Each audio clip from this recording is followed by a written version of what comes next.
So I really love this car. Specifically, that part of the car. It's super versatile and fun. But is it right for you? Let's chat about that. Oh, but first, we gotta roll the intro.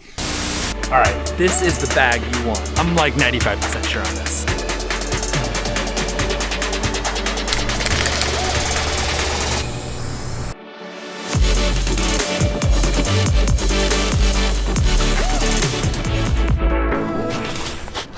Well, let's get this thing unpacked.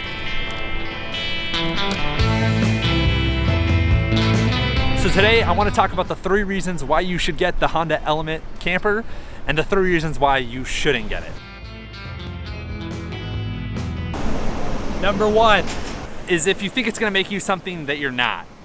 Let me explain. Let's say your average weekend consists of Netflix, coffee shops, shopping, going out, all great things, all super fun. I do them all myself. But what they're not is getting outdoors. They're not surfing, camping, rock climbing, and that's what this setup can really take advantage of. Simply put, this car will not make you adventurous or outdoorsy. So it's kind of like wanting to buy a fancy French range stove and thinking it's gonna make you a better chef. The car doesn't make the adventures, you make the adventures. But what this car can do is make those adventures a little more accessible and definitely more comfortable.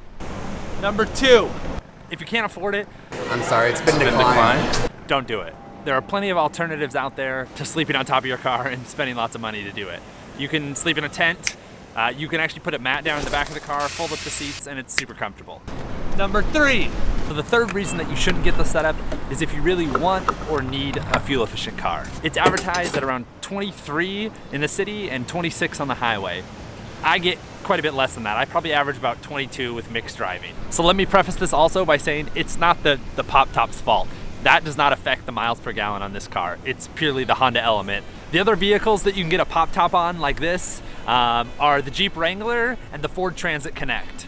The Jeep Wrangler is another one that doesn't get great gas mileage. It's averaged about 22 in the city and 24 on the highway. The Transit Connect though is exciting because it can get up to like 29, 30 mpgs. So if you really care about that, I would go with that one. This viewpoint that I'm at is called Fort Point, San Francisco, and it's famous because of the view, obviously, of Golden Gate Bridge, but it's also had a couple massive Hollywood films in it. So it's had Vertigo by Alfred Hitchcock. All right, back to the film. So now let's talk about the things that I love about this Ecamper setup.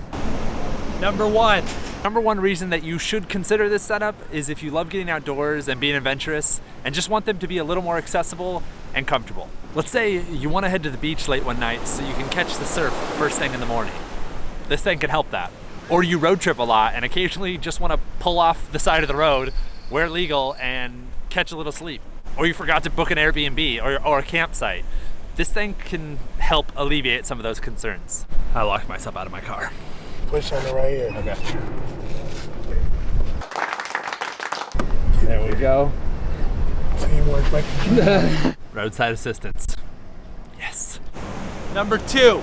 So the second reason that you should consider getting this setup is if you've seriously thought about investing in another vehicle with a pop top, like a VW Vanagon. But maybe you've been scared off by the price or the reliability of that vehicle. Now the Honda Ecamper does not match the VW Vanagon in total usability at all, but it comes close. Now it doesn't have a kitchen build out, but what it does have is Honda reliability.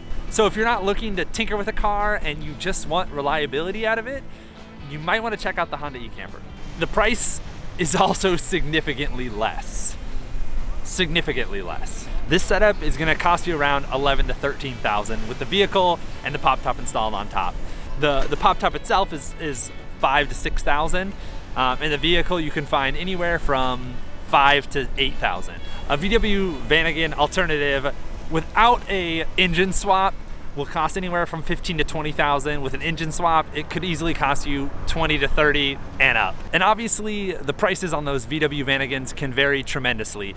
Number 3, if you need to have only one vehicle, because let's say you just don't want to pay for 2 vehicles, or maybe you don't have space, you live in the city and just can't park 2 vehicles, this thing can be your weekender, and it can also be your daily driver to take you to and from work. Look at the ship.